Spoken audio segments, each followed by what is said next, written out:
नमस्कार, दिल्ली न्यूज में आपका बहुत बहुत स्वागत है। चलिए देखते हैं आज की 15 फटाफट बड़ी खबरों को। सीएम केजरीवाल को नहीं मिली राहत, 1 अप्रैल तक बढ़ी ईडी रिमांड। दिल्ली के शराब नीति मामले में गिरफ्तार किए गए मुख्यमंत्री अरविंद केजरीवाल को लेकर ईडी की टीम गुरुवार दोपहर को राउज एवेन्यू कोर्ट में पहुंची, जहां ईडी और केजरीवाल दोनों की तरफ से जोरदार दलीलें दी गई। दलीलें सुनने के बाद अदालत ने केजरीवाल की ईडी रिमांड 5 दिनों के लिए बढ़ा दी। दरअसल गुरुवार को केजरीवाल की 10 दिनों की रिमांड पूरी हो गई थी। इसके बाद ईडी ने उन्हें कोर्ट में पेश करके 7 दिनों की और रिमांड मांगी। दोनों पक्षों की दलीलें सुनने के बाद कोर्ट ने 5 दिनों की रिमांड मंजूर कर दी। केजरीवाल की गिरफ्तारी पर अमेरिका के बयान पर भारत का कड़ा रुख। दिल्ली के मुख्यमंत्री अरविंद केजरीवाल की गिरफ्तारी और कांग्रेस के बैंक खातों को सीज करने पर अमेरिकी टिप्पणी के बाद भारत ने अमेरिकी राजनयिक को तलब किया था, जिसकी जानकारी विदेश मंत्रालय के प्रवक्ता रणधीर जायसवाल ने दी है। उन्होंने कहा कि भारत के आंतरिक मामलों में किसी भी दूसरे देश के टिप्पणी का कोई औचित्य ही नहीं है। केजरीवाल की पत्नी सुनीता का भी फोन जब्त, निकाला सारा डेटा। गुरुवार को कोर्ट में रिमांड अर्जी पर सुनवाई के दौरान कई अहम बातें दोनों पक्षों की तरफ से रखी गई। ईडी की ओर से कोर्ट के सामने रखे गए तथ्यों में यह भी सामने आया कि जांच एजेंसी ने उनकी पत्नी सुनीता केजरीवाल का फोन भी जब्त किया है। ईडी ने केजरीवाल की रिमांड बढ़ाने की मांग करते हुए कहा कि अभी कुछ और आरोपियों से उनका आमना सामना करना है। जांच एजेंसी ने यह भी आरोप लगाया कि केजरीवाल जांच में सहयोग नहीं कर रहे हैं। कहा गया कि वह अपने फोन का पासवर्ड नहीं बता रहे हैं।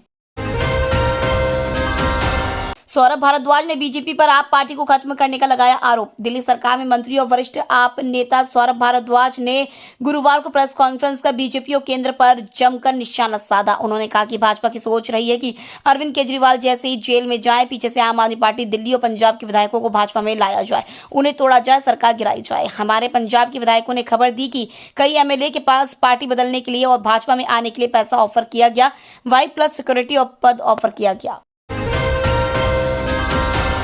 केजरीवाल को सीएम पद से हटाने वाली याचिका खारिज, जाने दिल्ली के मुख्यमंत्री अरविंद केजरीवाल को उनके पद से हटाने की मांग वाली जनहित याचिका पर हाईकोर्ट ने सुनवाई से इनकार कर दिया। याचिका खारिज करते हुए हाईकोर्ट ने कहा है कि ऐसी कोई संवैधानिक बाध्यता नहीं है कि अरविंद केजरीवाल अपने पद पर बने नहीं रह सकते हैं। हाईकोर्ट ने कहा है कि ये कार्यपालिका से जुड़ा मामला है। दिल्ली के उपराज्यपाल इस मामले को देखेंगे और फिर वह राष्ट्रपति को इसे भेजेंगे। इस मामले में कोर्ट की कोई भूमिका नहीं है। दिल्ली पुलिस करेगी कंगना पर सुप्रिया श्रीनेत के विवादित ट्वीट की जांच। कांग्रेस नेता सुप्रिया श्रीनेत की विवादित पोस्ट का मामला अब दिल्ली पुलिस तक पहुंच गया है।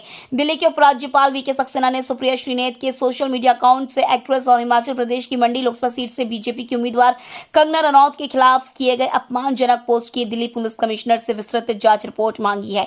बीजेपी नेता बासुरी स्वराज ने एलजी को शिकायत लिखकर श्रीनेत के खिलाफ एक महिला की गरिमा को ठेस पहुंचाने के लिए जांच और एफआईआर दर्ज करने की मांग की थी। एलजी ने इस शिकायत को पुलिस आयुक्त को भेज दिया है।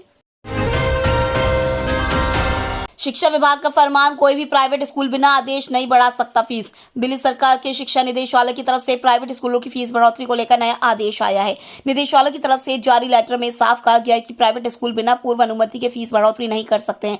लेटर में लिखा है कि सरकारी एजेंसियों की तरफ से जमीन हासिल करने वाले प्राइवेट बिना सहायता प्राप्त स्कूल शिक्षा निदेशालय की पूर्व अनुमति लिए बिना फीस नहीं बढ़ा सकते हैं। लेटर में DSER 1917 के सेक्शन 17 का जिक्र किया गया है। दिल्ली में ईडी का एक्शन नॉन स्टॉप, आपके एक और नेता पर हो गई छापेमारी।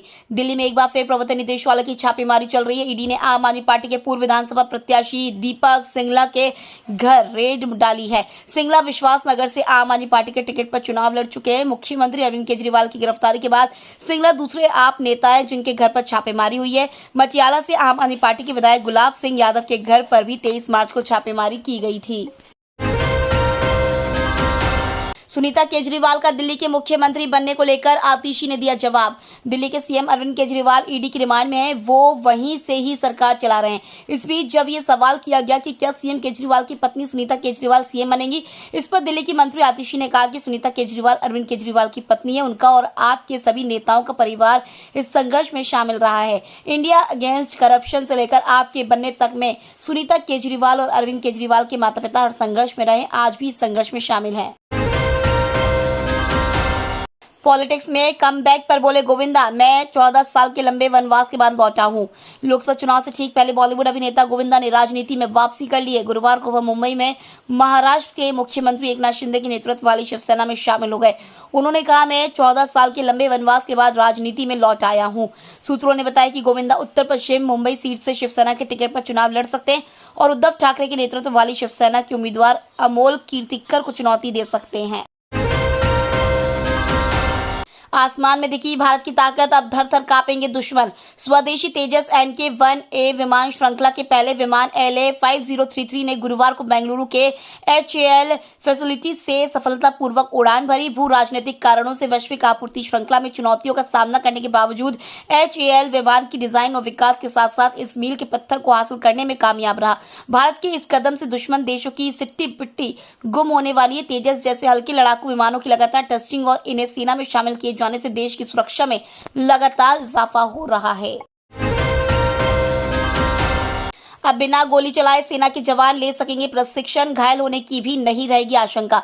सेना के जवान अब बिना गोली चलाए प्रशिक्षण ले सकेंगे, इस दौरान घायल होने की आशंका भी नहीं रहेगी। पिछले साल 27 से 29 अक्टूबर तक दिल्ली के भारत मंडपम में हुए इंडियन मोबाइल कांग्रेस के दौरान ट्रेनिंग सिम्युलेटर सिस्टम का प्रदर्शन किया गया था। इस कार्यक्रम में सेना और NSG ने DTU के इस स्टार्टअप में अपनी रुचि दिखाई थी। सक्षम ने बताया कि NSG इस प्रोजेक्ट का अध्ययन कर रहा है।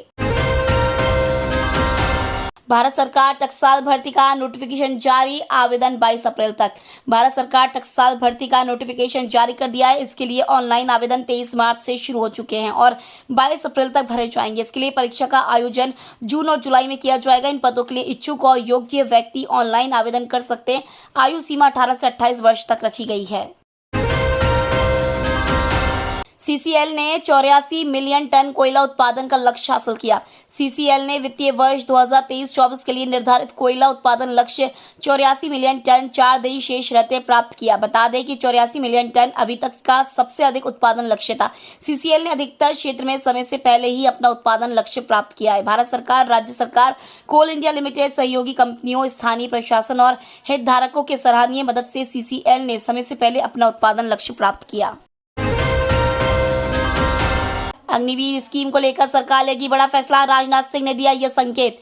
अग्निवीर स्कीम को लेकर रक्षा मंत्री राजनाथ सिंह ने एक बड़ा बयान दिया है। उन्होंने कहा कि अगर जरूरत पड़ी है तो सरकार अग्निवीर भर्ती स्कीम में बदलाव के लिए तैयार है। एक निजी टीवी चैनल से बातचीत करते हुए कहा कि सरकार यह सुनिश्चित करना चाहती है कि अग्निवीरों का भविष्य सुरक्षित रहे। उन्होंने आगे कहा, रक्षा बलों में युवावस्था आवश्यक है, सेना में युवावस्था होनी चाहिए। तो ये थी आज की बड़ी खबरें। डेली खबरों से अपडेट रहने के लिए चैनल को सब्सक्राइब करना बिल्कुल न भूलें। धन्यवाद।